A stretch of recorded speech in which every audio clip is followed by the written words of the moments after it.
हमारे सहयोगी ओंकार सरकार यहाँ पर मौजूद हैं।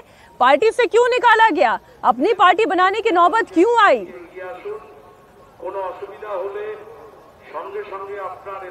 देखिए, हुमायूं कबीर आज ममता बनर्जी के रैली पर पहुंच चुके थे। रैली ग्राउंड पर वो मौजूद थे।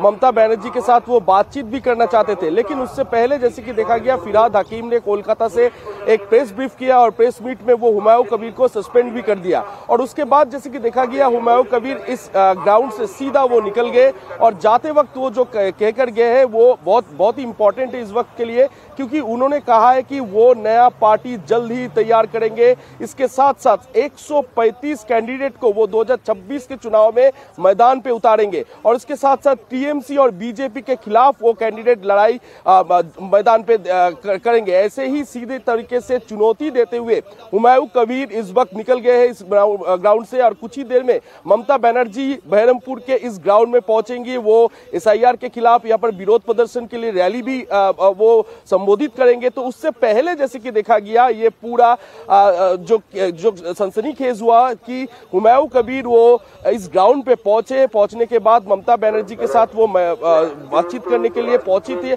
लेकिन जब वो सुने कि फिरहाद हकीम ने उनको पार्टी से निकाल दिया है, उसके बाद ही वो तुरंत इस ग्राउंड से वो निकल गए। और निकलते वक्त वो जो कहा है कि वो जल्द ही नया पार्टी बनाएंगे, क्योंकि उनका नया पार्टी का ऐलान वो पहले ही कर चुके थे कि इसी महीने के 20 या फिर 22 तारीख को वो नया पार्टी बनाएंगे।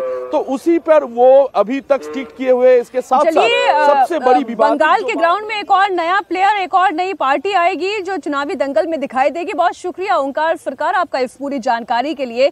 इस बीच बड़ी खबर, भारत के मोस्ट वांटेड गैंगस्टर्स अमेरिका में एक दूसरे के खून के प्यासे हो गए हैं। हम बात कर रहे हैं महादेव बेटिंग ऐप के सरगना रोहित गोदारा गैंग की। उसने फायरिंग की है। कैलिफोर्निया में फायरिंग की वजह से दहशत हो गई। मोस्ट वांटेड गैंगस्टर्स ने अमेरिका की कैलिफोर्निया में तड़ातड़ फायरिंग की है। गुजरात के बुकी राकेश राजदेव के घर पर यह फायरिंग हुई है। इस हमले की जिम्मेदारी रोहित गोदारा गैंग ने ली है।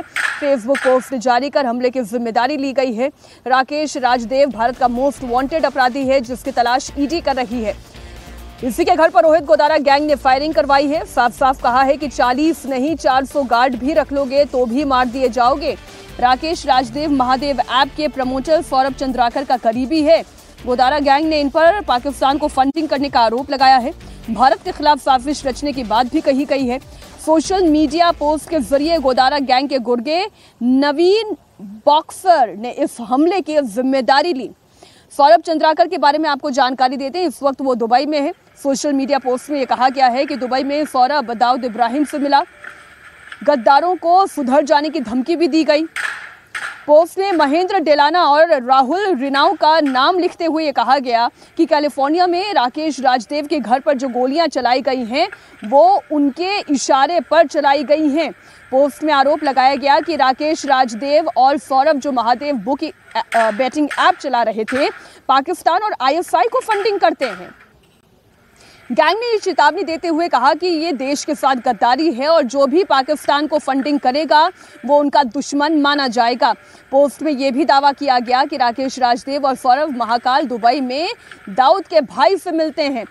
एक और बड़ी जानकारी आपको दे दें, कैलिफोर्निया में जिस राकेश राजदेव के घर के बाहर फायरिंग हुई वो भारत के मोस्ट वांटेड अपराधी महादेव ऐप के प्रमोटर सौरभ चंद्राकर का बेहद करीबी है।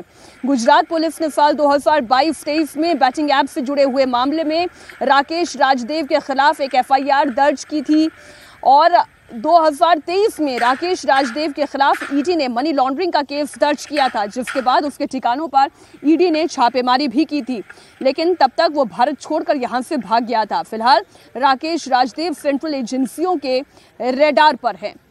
आइए अब आपको ये जानकारी देते हैं कि ये जो गैंगस्टर है, ये रोहित गोदारा गैंग है, इसमें कौन कौन है जिसके गुर्गों ने महादेव बेटिंग ऐप के बुकी राकेश राजदेव के घर पर फायरिंग की। आपको जानकारी दे दें, इसका असली नाम रावत दास है और ये राजस्थान के बीकानेर शहर का रहने वाला है। शुरुआती दिनों में वो मोबाइल रिपेयरिंग की शॉप चलाता था। साल 2010 में पहली बार वो रोहित गोदारा गैंग में शामिल हुआ।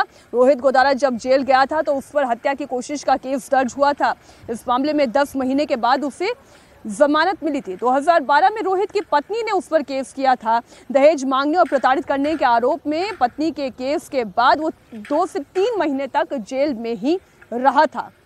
आपको ये भी जानकारी देते हैं, जेल में रहने के दौरान ही उसकी दोस्ती लॉरेंस बिश्नोई और गोल्डी बराड़ के गुर्गों से हुई थी, जिसके बाद क्राइम की दुनिया में वो धंसता चला गया।